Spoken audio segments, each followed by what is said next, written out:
Everybody, Annapoorneshwari Hubli ಚಾನಲ್ಗೆ ಸ್ವಾಗತ. ಇವತ್ತು ನಾನು ಜೀರಾ ರೈಸ್ ಯಾವ ಥರ ಮಾಡೋದು ಅಂತ ನಿಮಗೆ ತೋರಿಸ್ಕೊಡ್ತೀನಿ. ಇವಾಗ ಈ ಬೆಳ್ಳುಳ್ಳಿ ಇದೆಯಲ್ಲ, ಈ ಬೆಳ್ಳುಳ್ಳಿ ಹೆಸರುಗಳನ್ನು ಈ ಥರ ಬಿಚ್ಚಿಟ್ಟು ನೋಡಿ. ನಾನು ಬೆಳ್ಳುಳ್ಳಿ ಹೆಸರುಗಳು ತೊಗೊಂಡಿನಿ. ಬೆಳ್ಳುಳ್ಳಿ ಹೆಸರು ನಿಮಗೆ ಎಷ್ಟು ಬೇಕೋ ಅಷ್ಟು ಪ್ರಮಾಣದಲ್ಲಿ ಹಾಕ್ಕೊಳ್ಳಿ. ಆಮೇಲೆ ಕೊತ್ತಂಬರಿ ಸೊಪ್ಪು, ಮೆಣಸಿನಕಾಯಿ, ನಿಮಗೆ ಎಷ್ಟು ಖಾರ ಬೇಕು ಅಷ್ಟು ಮೆಣಸಿನಕಾಯಿ ತೊಗೊಳ್ಳಿ.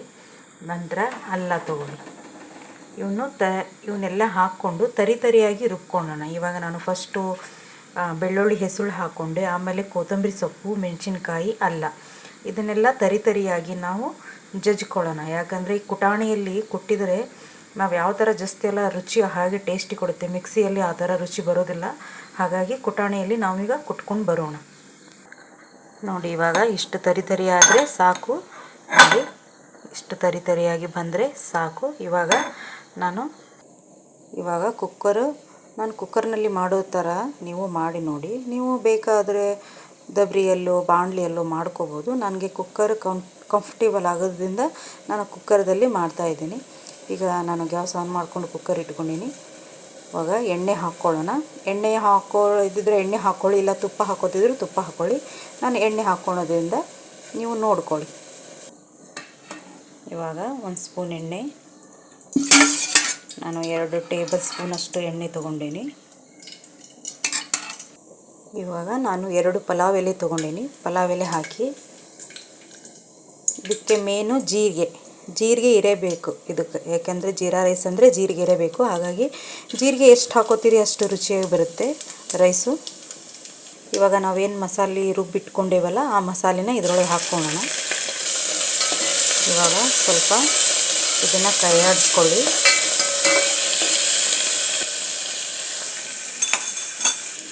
ಇವಾಗ ನೋಡಿ, 1 ಗಾತ್ರದಷ್ಟು ಈರುಳ್ಳಿ ತೊಗೊಂಡಿದ್ದು ನಾನು. ಈರುಳ್ಳಿ ಹಾಕ್ಕೊಳ್ಳಿ. ಇದು ಸ್ವಲ್ಪ ಹಸಿ ವಾಸನೆ ಹೋಗೋವರೆಗೂ ಜಸ್ಟ್ ಫ್ರೈ ಮಾಡ್ಕೊಳ್ಳಿ.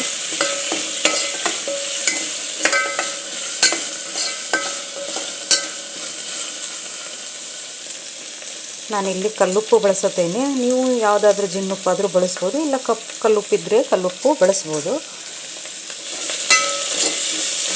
ಈ ಥರ ಫ್ರೈ ಮಾಡ್ಕೊಳ್ಳಿ.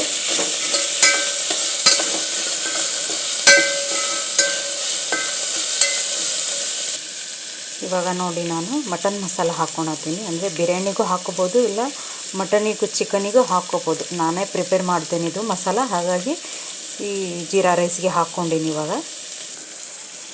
ಇವಾಗ ನಾನು ಧನಿಯಾ ಪುಡಿ ಹಾಕ್ಕೊಳತ್ತಿದ್ದೀನಿ.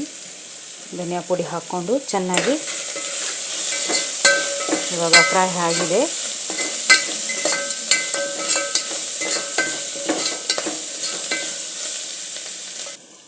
ಇವಾಗ ನಾನು 1 ಗ್ಲಾಸಷ್ಟು ಅಕ್ಕಿ ತೊಗೊಂಡೀನಿ.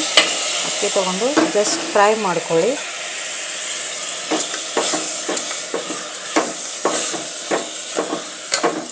ಈ ಥರ ಜಸ್ಟ್ ಫ್ರೈ ಮಾಡಿಕೊಂಡ್ರೆ ಎಲ್ಲ ಮಿಕ್ಸ್ಚರ್ ಆಗುತ್ತೆ. ಇವಾಗ ನೀರು ಹಾಕ್ಕೊಳ್ಳೋಣ. ಇವಾಗ ಏನಿದೆಯಲ್ಲ, ಇವಾಗ ನೀರು ಹಾಕ್ಕೊಳ್ಳೋಣ. ಯಾಕಂದರೆ ನೀವು ಅದೇ ಮೆಜರ್ಮೆಂಟ್ ಇದ್ದರೆ, ನೀವು ಅಕ್ಕಿ ಯಾವ ಮೆಜರ್ಮೆಂಟಲ್ಲಿ ತೊಗೋತೀರಲ್ಲ ಅದೇ ಮೆಜರ್ಮೆಂಟಲ್ಲೇ 1 ಗ್ಲಾಸ್ ಅಕ್ಕಿ ತೊಗೊಂಡ್ರೆ 2 ಗ್ಲಾಸ್ ನೀರು ಹಾಕಿ. ನಿಮಗೆ ಮೆಜರ್ಮೆಂಟ್ ಇಲ್ಲ ನನಗೆ ಬರುತ್ತೆ ಅಂತಂದರೆ ನೀವು ಅದೇ ಥರ ಮೆಜರ್ಮೆಂಟ್, ಅಂದರೆ ಇದು ಮಿಜ್ಜಾಗಬಾರ್ದು, ಸ್ವಲ್ಪ ಉದುರಾಗಿ ಇರಬೇಕು ಜೀರಾ ರೈಸ್. ಹಾಗಾಗಿ ನೀರು ನೋಡಿಕೊಂಡು ಹಾಕ್ಕೊಳ್ಳಿ. ಇವಾಗ ನೋಡಿ, 1 ವಿಸಿಲ್ ಅಂದರೆ ಕುಕ್ಕರ್ ಬಾಯಿ ಮುಚ್ಚೋಣ. ಇವಾಗ ಏನು ಕುದಿ ಬರೋದು ಬೇಡ, ಏನು ಬೇಡ. ಹಾಗೆ ನೀವು ಕುಕ್ಕರ್ ಬಾಯಿ ಮುಚ್ಚಿದರೆ 1 ವಿಸಿಲ್ಗೆ ಬಂದ್ ಮಾಡಿಬಿಡ್ಬೇಕು, ಅಂದರೆ ಗ್ಯಾಸ್ ಆಫ್ ಮಾಡಿಬಿಡ್ಬೇಕು. ಈಗ ನಾನು ವಿಸಿಲ್ ಹಾಕೀನಿ, ಅಂದರೆ ಕುಕ್ಕರು ಹಾಕೀನಿ. ಈಗ 1 ವಿಸಿಲ್ ಬರಲಿ, ನೋಡೋಣ. ಆವಾಗ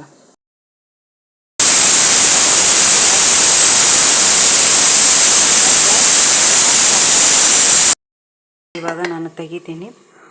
ತಣ್ಣಗಾಗಿದೆ. ಇವಾಗ ನಾನು ಕುಕ್ಕರ್ ಬಾಯಿ ತೆಗೆದೀನಿ.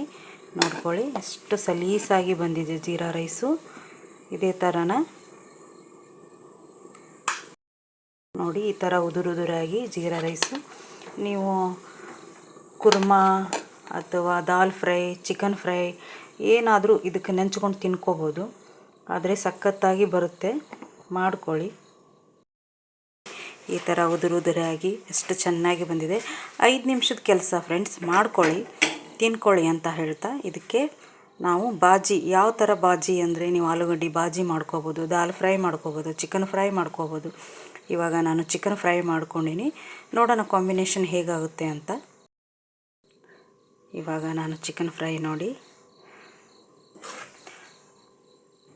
ಮಕ್ಕಳು ತುಂಬ ಇಷ್ಟಪಡ್ತಾರೆ. ಆರಾಮಾಗಿ ಜೀರಾ ರೈಸ್ ಮಾಡಿಕೊಂಡು ನೋಡಿ ಎಷ್ಟು ಚೆನ್ನಾಗಿ ಬಂದಿದೆ.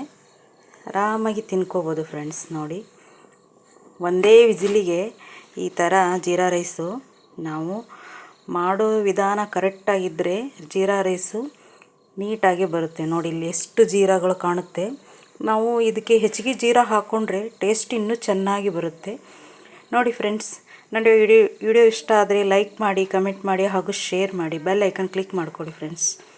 ಬಾಯ್ ಫ್ರೆಂಡ್ಸ್, ಬಾಯ್.